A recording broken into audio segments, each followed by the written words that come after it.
Hi, I'm Tyra G, your host of Frankly Speaking with Tyra G. Welcome to our virtual, global gathering of phenomenal women and those of you who love them. Yes, you, mothers, daughters, great-grandmothers, and great-aunts, fearsome and generous, humble and honest, in pursuit of new possibilities and purpose. You know, here we dig deep and we come up strong. For those of you listening for the first time, each month we explore a new theme inspired by you. Yes, I said you. We bravely walk into places where tradition has taught us there are some things we just don't talk about. But not at this table. And no matter how hard judgment knocks, it can't come in. Beloved, here we live beyond the wreckage. Every week we experience, educate, encourage, and empower each other. Yes, we share some aha moments and stories that have been left in our pockets for too long. Every week we start right where we are. I can't tell you how excited I am about the month of September. We've got a birthday. September 9th is the first year anniversary of Frankly Speaking with Tyra G. I know, and you need to know, that dreams can come true. You can be in one place and see your destiny in another and pursue it. I thank God for remembrance of each and every one of you that encouraged me, stood by me on the days I said, oh, I'm so tired, I don't want to do this anymore. And you said, keep on keeping on. And I have, and we're here. Thank you so much. You're listening to Radio Fairfax, Virginia, on your TV, your computer, or your hand device. And we are webcast worldwide every Saturday night at 8 p.m. Eastern Standard Time on www.radiofairfax.org.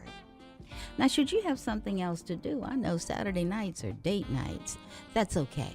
You can catch us whenever. Just go to YouTube and key in Frankly Speaking with Tyra G.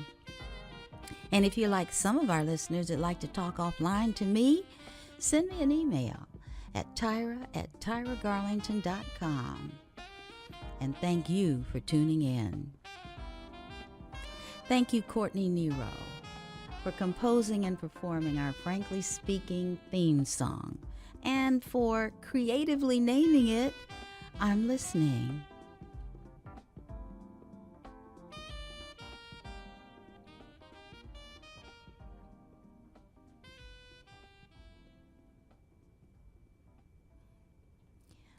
For September, our birthday month, our theme is Bold and Untold. We continue to discover who is seated around the virtual global table. We're going to be listening to their stories, but we're not only going to hear the words, we're going to look beyond and behind the words to where their lives actually speak. You know, each week I like to create a common thought space for us, so we're all on the same page when we start out. I want to begin today by creating a thought space called service.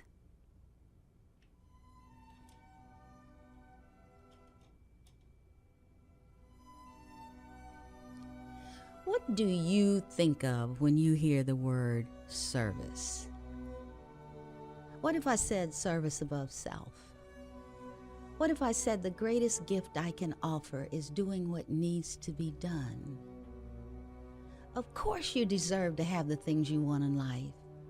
Of course you're worthy of having them. Those are the givens. The question is, are you willing to do the work to get what you want? Now, I'm not talking about physical work. Oh, no. Most of the time we are ready and willing to kill ourselves working to get the things we want. But if that's all it takes, everyone's success would be assured. It's the mental, emotional, and spiritual work we usually overlook. When there's something you really want, there's one thing you really must do. Focus. Focus your thoughts. Focus your energy. When you really want to focus, there's something you really must develop and maintain. Discipline. You must be disciplined about what you think. You must do everything in a disciplined way. When you're working to master the art of discipline, there's something you must be: obedient. Obediently follow your first focused thought. Obediently follow through on the disciplined actions you take. When you're really obedient, there's one thing you undoubtedly develop: focus. That takes us right back into a circle. We want focus, we want discipline, we want obedience.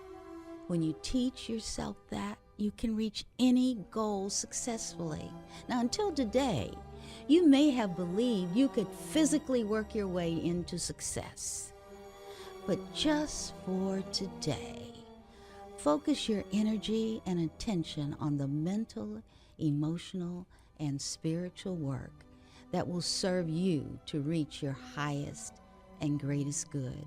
So today, the affirmation we're going to use is this: today, I am devoted to being obediently disciplined about the things I'm focused on being. You hear that? On being and doing. Remember, there's several levels of accomplishing your goals. You can dream, but you have to do at the same time. Now, what we're also saying, when we're serving, it's a process. And to do the best service, we have to be prepared, no matter what it is. After the break, we're going to visit again with one of the phenomenal women that met with me and talked to you in the first month of the show. And at that time, she talked about a dream that was beyond where she currently was in her work life. And today we're going to hear that her life is speaking loud and clear as she's moved from those words last year and walked into their reality. You are going to love this show. Put your feet up or grab a snack. But most importantly, stay close. We'll be right back.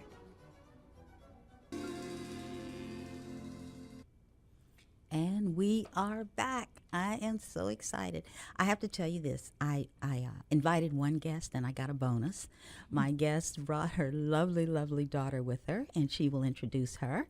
I want to also remind you that Frankly Speaking is an international community, and I am so thrilled to know this woman. She has a footprint in Pakistan and in Paris as well as here. And if you heard the original story, her education was magnificent. And we talked then about the migration of her family through all of this and how important family really, really is. And some of the things she was doing then, well, she's just building on her service life.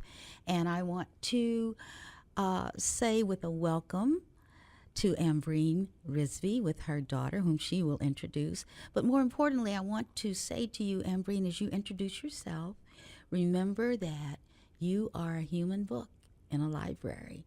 So what you tell us now will be the preface and help us to want to read the entire book. So why don't you, I'll hand it off to you now. Thanks, Tyra. As always, I'm very honored and blessed to be here today again with you.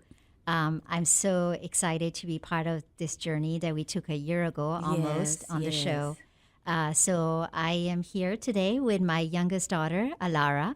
Who happens to be beautiful, by the way, and is ignoring us.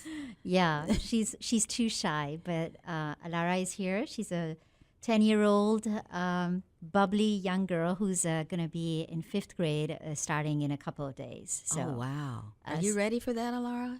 She's nodding yes, everyone.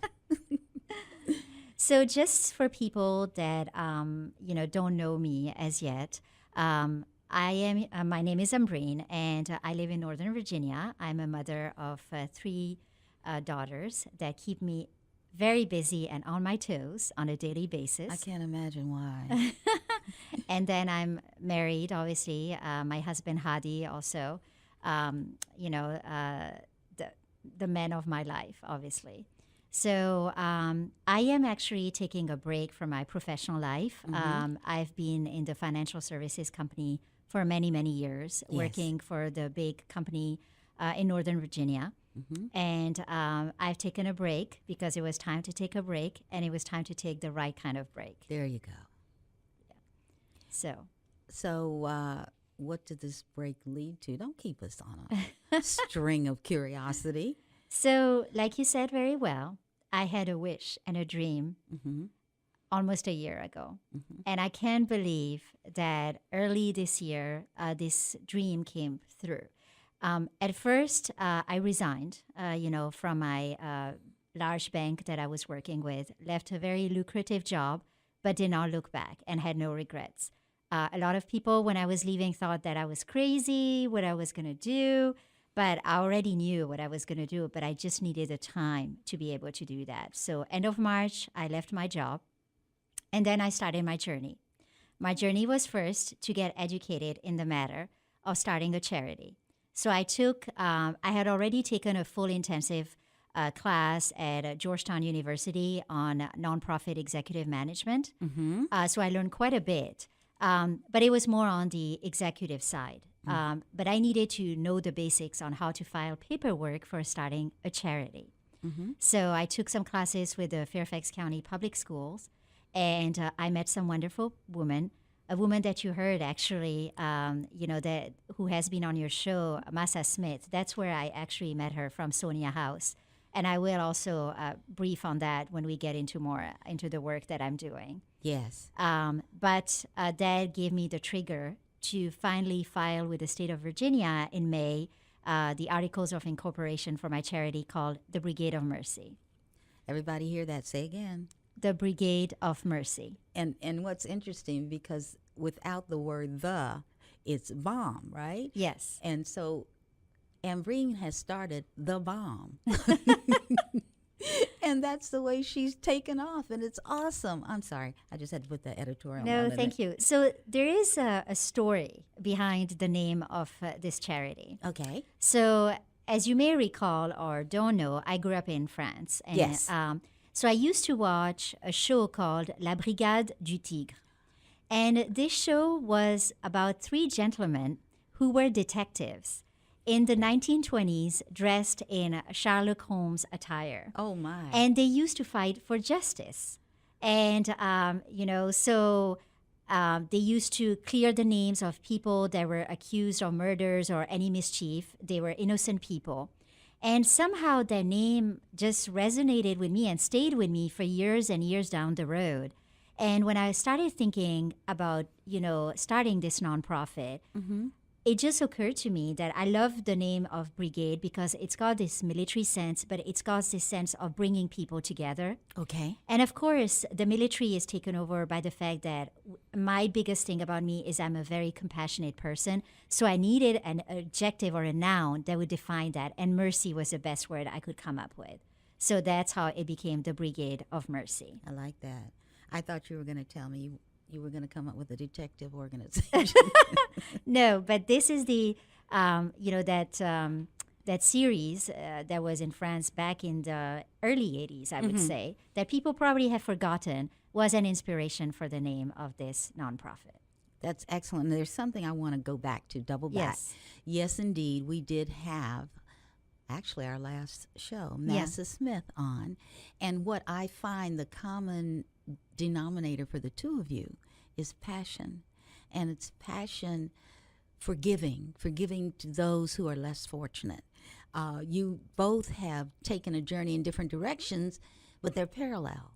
They are parallel. And you said when you met Massa in the class, then you said there was a trigger. There was something about the relationship that formed that made you say, I'm going to go ahead and do this? Was that what it was? Or No, so this is one of them, yes. But it was during the month of Ramadan, which is the month of fasting for Muslim people. Yes. And as I was thinking through the nonprofit, ideas were coming through my head. And one thing that had struck me is that Sierra Leone was on my mind. Okay. And because last year my neighbors had a mission with their church where they traveled to Sierra Leone, and they made me realize that it is one of the poorest nations in the world, and which is not getting much aid from foreign countries currently. And what they told me really struck me and stayed with me. They said that we even have to leave our own clothes there because people are so poor. Yes. And that just stayed with me. So when Ramadan came along, and as I was thinking through the charity, I asked God, I said, I don't have any connections in Sierra Leone. I don't know anyone because my neighbors have moved away. So I'm no longer, connected with them through the mission of their church to go to be able to send anything. I said, I would love to meet someone from there. And Masa happened to be sitting on my table that night. It was a class for fundraising Yes. that we were taking together. Yes. And when she introduced herself, my eyes lit up and I said, oh my God, I have to talk to you. And she didn't understand. She probably thought like, oh my God, who's this woman? Why is she so excited to meet me? Yes. But I was excited because God had just fulfilled my prayer. So this is what really triggered me. And I said to her, at that point, my organization was not formed, but I said, I promise I am going to help you. Stay tuned and let's stay in touch. And she acknowledged and continues to acknowledge and wrote me recently this week thanking me and us for the idea that we had talked to her about coming up. And what I love is when you said your prayers have been answered, I like to underscore that. Prayers do get answered. They do. People need to understand that. It may not be the answer you want, but you do get an answer. And I delight in what you just said. There she was. Yes. And so next steps were? Next steps were, we went through the class and everything. And obviously, my instructor was very amazed by my passion because these classes that I took, there were 3 of them that I took with that instructor. She was trying to dissuade people not to establish a nonprofit because I think she was trying to test people to see if they were really going to go through this because of what it entails. It's not easy to establish a nonprofit. There's a lot of rules and regulations that you have to follow. Right. But every time I was like, yep, I'm doing it. Yes, I'm doing it. And she was like amazed by my speed and my enthusiasm. She said, maybe you need to put some brakes on or something. I was like, no, I've been waiting for this journey for years, I think. I just didn't know that I was waiting for it until actually going through this right now, right here, as I'm taking these classes, as I'm going to do this, because I just left my job, and that's what I'm going to do. So this was really a very interesting experience. Let me ask you, in your life, if you just think, and I know it's happened to me, when you're on that path, I'm destined to do this, I know this. Do you have naysayers come in and go like, no, I don't know, Ty, why do you want to do that? Of course. And that is the test. Yeah. And if you go through that, say, no, I'm going to do this. Yes. That's empowering you. That's energizing you to go forward. And I believe that when God puts stuff in our hearts, it's for a reason.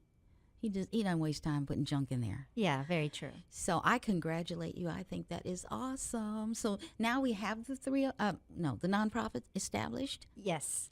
We do. So in May, the nonprofit got established, and then I filed more paperwork to get the nonprofit status, the 501c3, with the IRS. Right. And people were again saying, it's going to take a lot of time. Sometimes it takes months and months, And I was like, you know what? If it takes months, it takes months. But I have faith. And guess what? I filed Memorial Weekend, and within 10 days, I got my letter back from the IRS that I was approved for a 501c3 status. Look at And you. I was just like, oh my God, I can't believe this is happening. And every time I was getting a paperwork back, it was like I was shivering because I was like, this is actually happening. This has happened, Yes. Yes. And I can't express the joy and the satisfaction that I felt at that moment as this dream was coming through, as this wish was happening. It was beyond reality. I kept on telling some of my friends who are board members, I said, I can't believe that this is actually happening. And they're like, well, you were serious about it, you were talking about it, and I guess it has happened. And you have to accept it now. And I was like, yeah, and that's where the reality was like, it looked so unreal, Tyra. It was just absolutely unreal. You know me and destiny, right? I believe we are all here for a purpose. And I believe what our little piece is to do is something we've been created to do extremely well. And when we take our passion and we find that path and they come together, that is our destiny. There's no stopping. But I hear you when you're saying, oh my gosh, it's real, it's happening. It's a supernatural kind of landing, like, oh my goodness. It's like faith is real. Yeah. Faith is real. Let me ask you something before we jump further. All of the things that you talked about, people challenging you and all that. When you were growing up, can you reach back and get in touch with heroes or sheroes or people that poured into your life or experiences that made you say, no, I'm going to do this? Where did you get that? Where did you get that determination? I always had a very soft heart, and I'm a very sensitive person. So, as you saw the plight in Ethiopia. Yes. The wars happening, the devastations happening around the world. And this has been happening forever, but now it's more prominent with the recent wars. Mm-hmm. All these pictures that you would see on screen and in the news and that you would hear or read about would always affect me very much so. Mm-hmm. And Mother Teresa, which sounds cliche, was really a person that I respected as well. But then there was another gentleman, and he may not be as well known as Mother Teresa. His name was Sattar Edi, and he just passed away. Sattar Edi was the greatest philanthropist and humanist that Pakistan ever had in their history. This man had nothing, basically. I mean, he built orphanages, has ambulances, provides a home, provides a shelter, helps people get educated, provides burial to anyone that needs it because, Pakistan is an extremely poor nation around the world. And all he would be sleeping on is just, a kind of a mattress that he would sleep on. And he had a very modest home, would not spend any money on him. Mm-hmm. And in his last stages, his kidneys started failing. Mm-hmm. And he was offered to come abroad, probably to the U.S. for medical treatment, but he refused. Mm-hmm. He said that, no, I would like to die in peace in my home and, and just pass away quietly. And that's what he did. But the fact that he was so simple, did not spend money on, because there's different concepts of nonprofits, Yes. And some nonprofits are very built and successful. And usually it's millionaires sometimes who have started those foundations or those nonprofits. This man was just an ordinary person who devoted his life to be the servant of humanity. And that's what I like calling myself as well, a servant of the community. That's usually what I like calling myself. So he has been a great inspiration for me in how to do this. Because one important thing that I definitely want to highlight here is that we are all friends and professionals who came together to make this nonprofit. Mm-hmm. We all have daily jobs. We are not taking any salary. Mm-hmm. We are not taking any profit. We are not running it as a business. We are running it 100% as a nonprofit. So all donations that we have been blessed with so far from private donors go 100% towards aid to help someone bring a smile or change a life. Yes, and I'm hearing Sattar, is that right? Yes. Your guiding light? Yes. I believe both of you exemplify the phrase ordinary people doing extraordinary things. And I think when you are aligned to do this work and you are sincere, nothing can take you out. Yeah, nothing can. I strongly believe in that. Yes, and I think the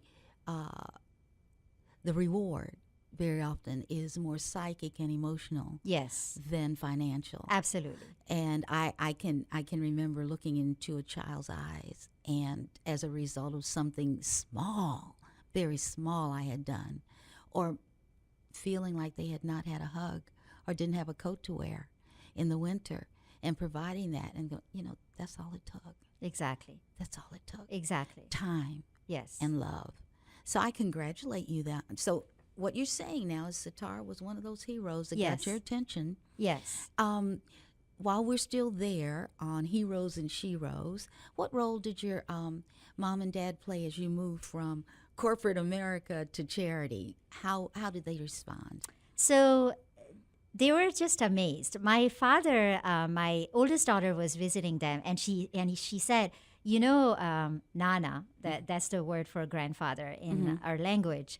She said that mommy is going to start a charity. And my father said at that time, he was reading his newspaper and he put it down and he just smiled. So I don't think he believed what he heard. Because, I've had ideas in my life, but, you're always afraid. I've always been afraid to push this through. And there's one person in my life who was actually my boss in my last company, who left the company to start his own business. But he's been a friend and a mentor for me. His name is Morris Thompson.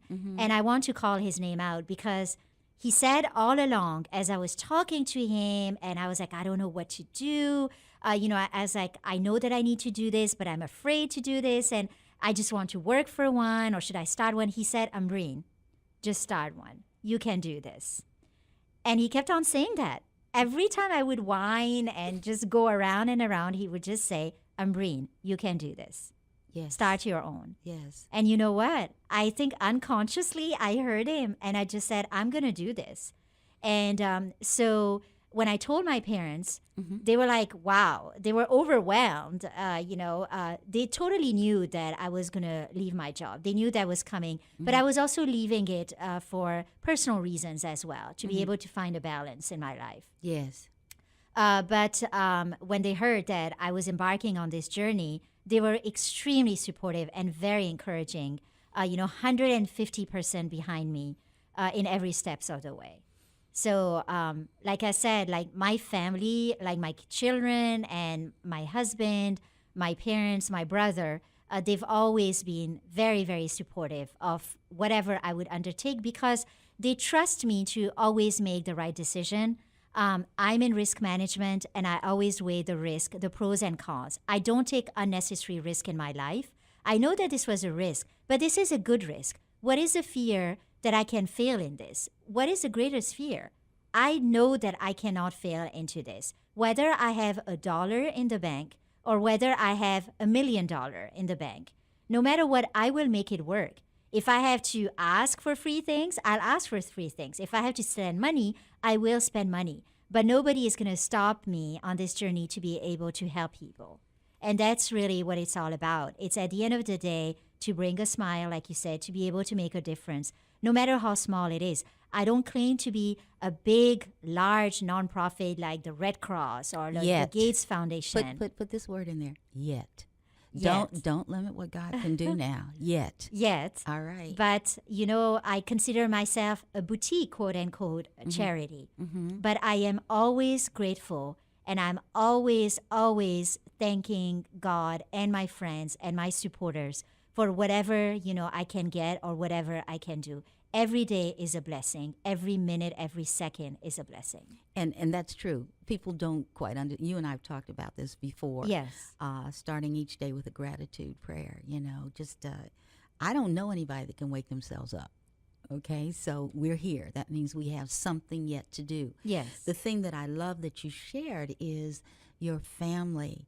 And one of the terms that I use for team is someone who can catch your dream, and to have them go, yes, this is good. And your mentor, and this is something else, it's spiritual. Yeah, it is. I'm about to start a new venture, and I heard 3 people over 2 weeks say, Ty, you need to do this. And I'm thinking, And when you said, your mentor said, go ahead, do this, you heard it. At some point you heard it. Yes. And that's when I know there's another set of energy pouring through us, encouraging us, moving us forward.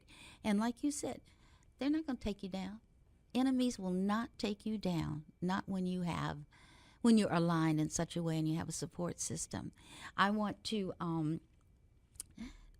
take a minute and talk about, let me see, how do I want to do this? I think I want to talk about dreaming, okay? I want you to share, and ladies and gentlemen listening, I have heard Ambreen tell the story of how things just kind of happened. Yeah. And I believe that nothing just happens. I believe it's ordained. So let's spend a few minutes to talk about how you got the freight car and all that. all that stuff you talked about for Brigade of Mercy that helped you move forward. You bump into this person volunteers. Yeah. Tell us a little bit about that. That's a fantastic question. So, for the past couple of years, I started getting really engaged in our community. Yes. Whether it's a Muslim community, whether it's a community where I live, a very diverse community everywhere and pretty much anywhere. Mm-hmm. And I started volunteering. I started, going to elderly's home. I started going to soup kitchens, to big events where I'll be packing lunches, dinners, sandwiches, singing songs and helping out wherever the need was. And then I also joined Rotary, and Rotary was really helped put things in perspective for me. So I just discovered a whole new world by seeing, how people were out there in the communities and doing work there. So that was another stepping stone in my life. And then I as I was meeting people and I was, talking to people and doing that type of work, I felt like, I can do more than that. And, so I'm engaged in various activities. I'm a member on the board of various nonprofits.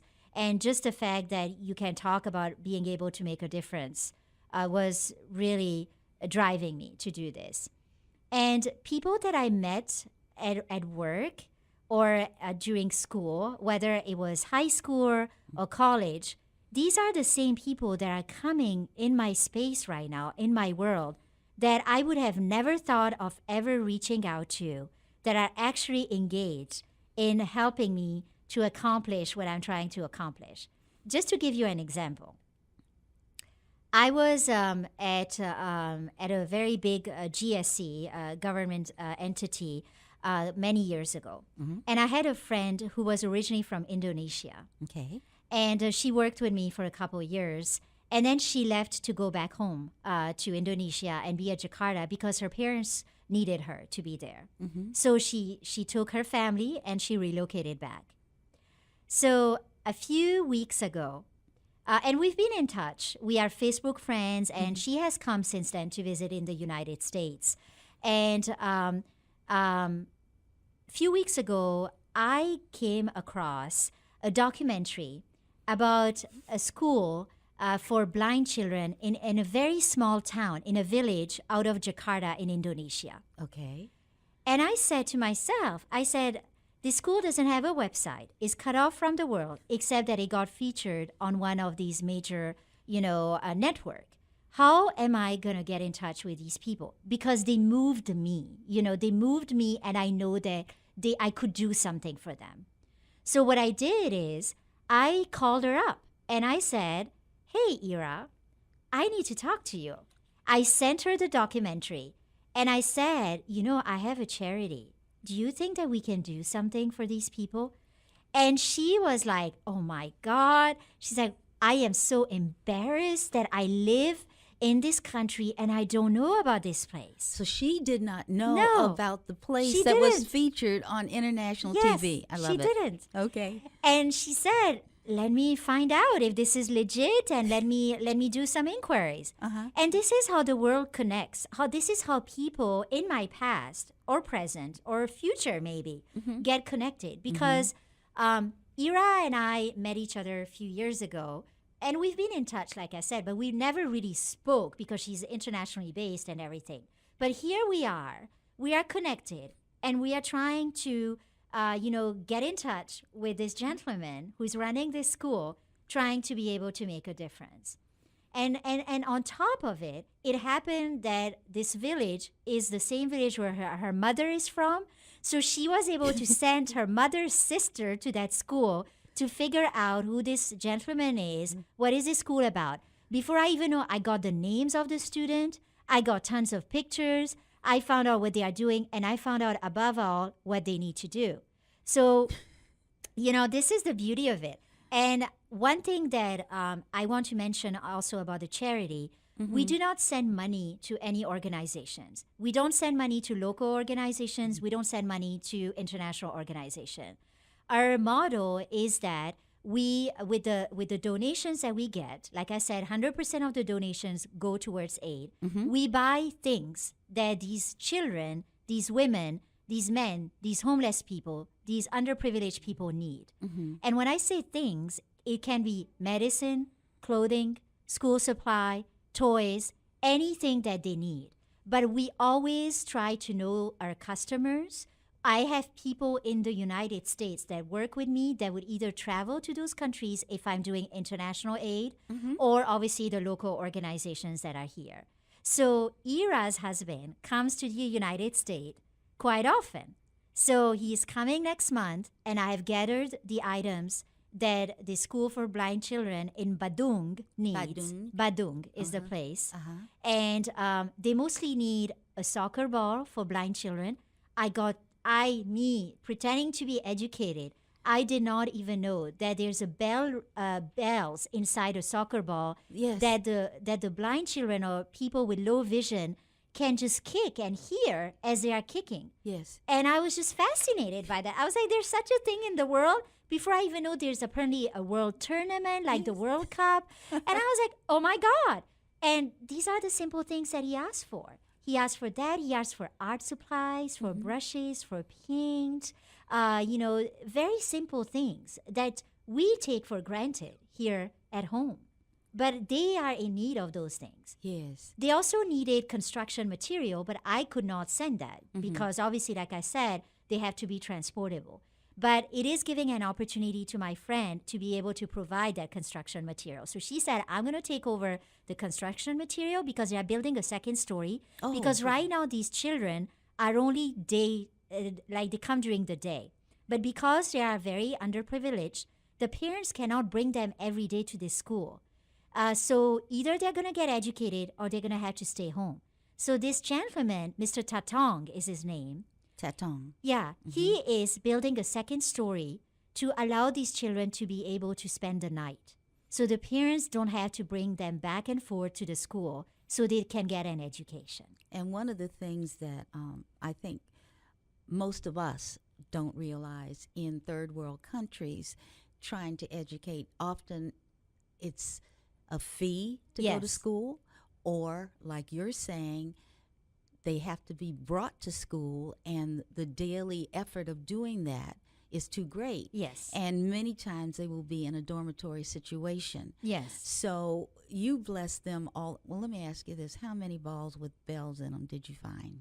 Enough? I'm ready to go find a ball with bells. Yeah. Believe it or not, they only needed one, but we're sending two. Okay, good. So, it's a very small school, and it's a free school. Good. They depend on government funding in order to run this. So initially, they had no government funding. He put his own funds, and his brother is supporting the school, but his brother recently passed away. And so they were in a financial dire, and then the government now is helping a little bit. But I know that they are, like the villagers around the school are helping them in terms of, food and rice and other items that they are bringing. But they need scholar as, more targeted toward the school supplies. And that's what I said. What does he specifically need that we can transport and send from here to there? Now, this is the school where you showed us the video, right? Yes. And we saw them in the streets, in the school. What I noticed, and I think I might have said it to you, was the joy on the students' faces. Yes. Just to be there. Yes. And to be encouraged. It was like we'd given them another life. Yes, exactly. It was amazing. Exactly. That is wonderful. So I'm hoping the listeners understand what you said. You saw something on TV. You had a friend in Indonesia. You call this friend and ask about the school that was featured on TV. She had not ever heard of it. Oh, by the way, her mother was from the very city. She did research, found the school. As a result, a relationship formed with the schoolmaster. Now, here's Ambreen sending balls with bells and scholarship materials. Now, I don't know about you all listening, but I call that a miracle. I truly believe it's a miracle. Absolutely. Tell about some other stories. I love the stories. So another great story is the story of Masa that she told you about. Yes. And I think I don't know what really touched me is how she started. Oh, yes. The, She the told us Sonia that. house. Right, Yes. right. And one thing that I'm sending with her with this next shipment that she's sending to Sierra Leone is some Lucy lights that are solar powered lights. Oh, great. So basically, there's no electricity Right. at night. And Masa told me that the biggest struggle right now, the orphanage has 12 bedrooms. Yes, And she's renting that place. It Yes. is not a place that they own. yes. So she said that these children would like to stay up and be able to study or play. So we need some kind of lights there. Yes. And obviously, we can't have a solar panel and solar panels put on the school because this is a rented property. Right. This is not a property that belongs to her. So what I did is I reached out to my Rotary counterpart at another Rotary club because we have a district grant that many clubs come together for Haiti. And I remember that last year when the team was traveling to Haiti, they were taking solar lights Yes, with them. they were. Yes, they were. And I called her up and I said, Sarah, I need your help. There's this school. And then she asked me a couple of questions. She said, do they own the property? Can they put some solar panels there? No. Do they need solar batteries? What do they? And then when I started telling her, no, she said, then look at Lucy lights. Great. And I was like, Lucy lights? What are Lucy lights? And she's like, Google them up. You will find them. They are sold everywhere. So I went online, of course, and I looked up at Lucy Light. Tyra, there are lights out there that are waterproof, inflatable, collapsible, that are like basically 100% solar powered. You just leave them in the sun for a couple of hours And they regenerate. and they regenerate and they last for about 7 to 10 hours. And that's what, I was like, man, this is such an amazing technology.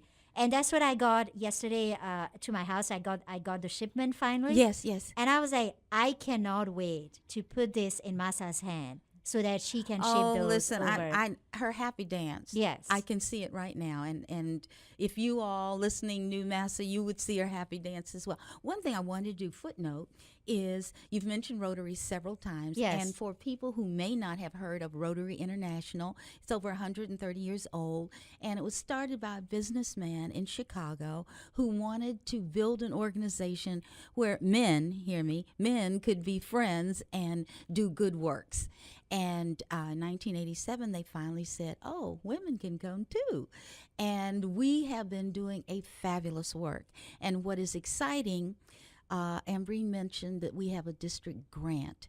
What she's alluding to is the fact that we have monies locally and internationally available to do the kind of work she is doing. We work with clean water, building wells, building schools, working with young girls that don't. We work with sanitary types of issues, hospitals, and oh, by the way, we are responsible for starting the End Polio campaign. And when Bill Gates joined us and matched the money, we actually got it down to 2 or 3 countries. Correct. And then were forbidden to move into those countries for political reasons to do immunization. So when she's saying Rotary, it's a big thing, and it's a big thing, and the motto is service above self. So I think, Ambreen, I don't want to misspeak, you are beginning now to plug into some international Rotary clubs. Yes. In the places that you want to touch. Is that right? Yes. Good. I'm just starting that journey. Okay, great. Oh, yeah. And also, Massa School, guess what? They have to pay to go to school. All the children have to pay to go to school. If they can't, they just in the streets. That's what she told us last week. Yeah. So these are angels, folks. They're angels. We've had 2 in 2 weeks floating around, 2 angels. You got one more short story before I give you your assignment? No, I think, one thing that I want the listeners to also understand, it's very easy to go international nowadays because there are so many countries out there, so many projects that you can do. But my priority remains to also take care of people at home. Absolutely. So that I'm based here in the United States, and I am absolutely 100% dedicated and committed to help people locally as well. So I'm working obviously with two organizations. One is Second Story that everyone knows. They have like amazing work that they do with teenagers in crisis. And I was able to contribute to their back to school supplies with backpacks and Yes. stuffing them with school supplies that they needed. So that was an amazing thing to be able to help contribute to that. And I'm currently working with an organization that transition homeless people to housing and then Yes. to work called Yes. New Hope Housing. Yes. And I definitely are working with their shelters as well, figuring out what they need and providing supplies in that way. So we are touching lives locally as well. And we are also expanding to Washington, D.C. with Title I schools there. Yes. There's a school in the area that I'm working through the Girl Scouts as well. And we are making baby bundles Yes. for them. Talk about this. This is so Yes. cute. I love so it. basically, in that school, there are young mothers Yes. that barely can afford food on the table. Mm-hmm. So when they give birth, they barely have the basic necessities for the baby. Mm-hmm. So one of the Girl Scout leaders is very committed to help this Title I underprivileged school in Washington, D.C. And I reached out to her because I've known her for years since all my girls are Girl Scouts. And I said, I established this organization. She went on my website, checked out the mission, and was very impressed. And I said, how can I help? And she basically said, well, Ambreen, the way you can help is that we need to make baby bundles. There's a baby bundle project that I would like you to get involved. And I said, great. What does that mean? Mm-hmm. She said, we put a package together Mm-hmm. for these young mothers Mm-hmm. where we put some baby clothes, some diapers, formulas, bibs, basic things that will get them started as they have a baby. Mm-hmm. And that's what I'm working on right now. As soon as I dispatch the items for Indonesia, give the items to Masa for Sierra Leone, that is my next project. And I just want to say one last thing. Yesterday, I collected some blankets and the matching blankets and matching hats that a friend of mine, who is a friend of BOM, of the Brigade of Mercy, she knitted them themselves for these babies.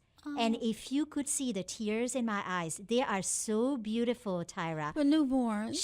She went above and beyond to knit those beautiful caps and blankets. Uh-huh. And they are so beautiful that I cannot express my gratitude and how I felt when I went to collect them. What's her name? Her name is Shahida. Shahida. Yeah. Okay, Shahida, this is a shout out from Tyra G, and I am so grateful. I am so grateful that you're helping my friend realize her dream, and I'm grateful to everyone we've mentioned. And as you know, our theme for this month is bold and untold. And my friend sitting across from me is bold, right? Everybody can agree. Ambreen is bold, and her story is not quite untold. I have a feeling it's going to be told over and over again. It's just going to blow up. And I am so proud of you. And the thing that I want to say is that we forget. We forget how blessed we are. We forget how worthy all of us are. And all we have to do is some little something, something every day. And that might be just a smile. One of the things you all know I ask each of my guests to do is write a letter to her younger self. And Ambreen this time didn't go kicking and screaming. She actually did it. So I'd like for you, if you wouldn't mind now, to read it for our audience. Oh, before I do that, if someone wants to learn more about the Brigade of Mercy, give us the website. Yeah, it's www.brigadeofmercy.org.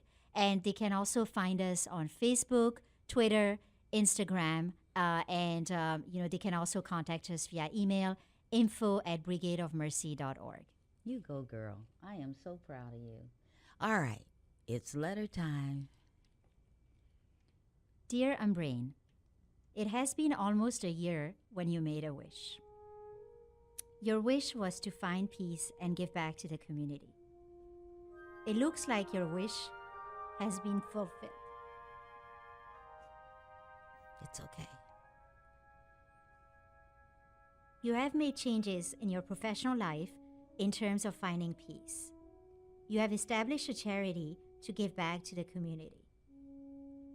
Reflecting, you never thought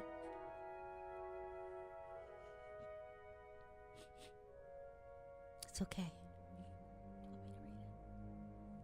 It's okay. Take your time.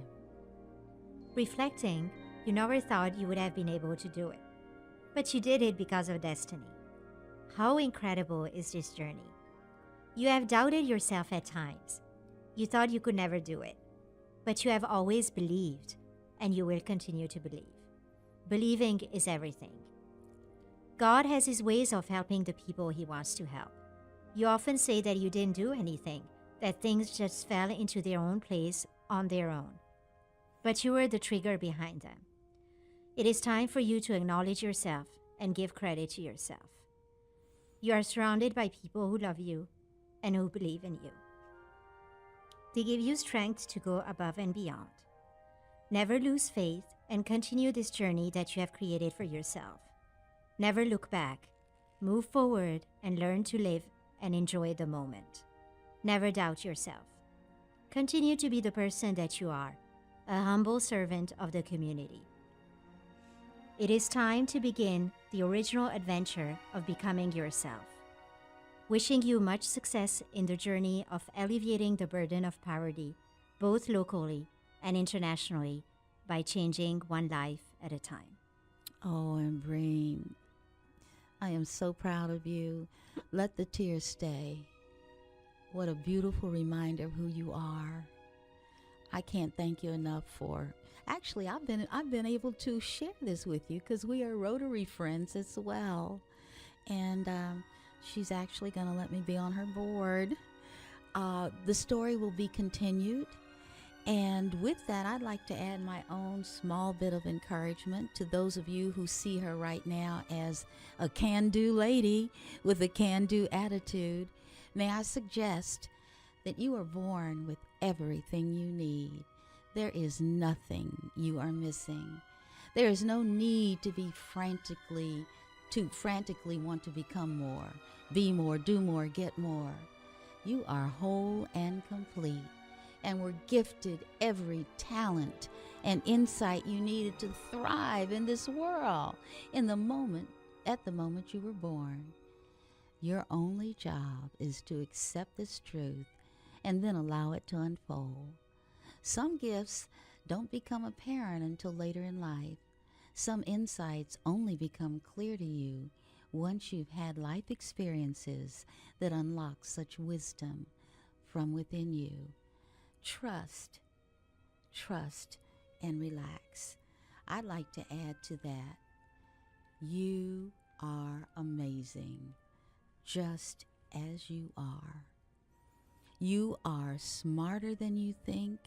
You are stronger than you feel, more beautiful than you can ever imagine, and more loved than you ever expected.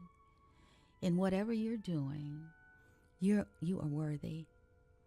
You are not your circumstances. Everything that has happened to you, the good, the bad, the scary, all of that is going to be used. I want you to know that this is Tyra G. I'm here for you, and I'm listening. Your seat at the table is guaranteed. All you have to do is show up.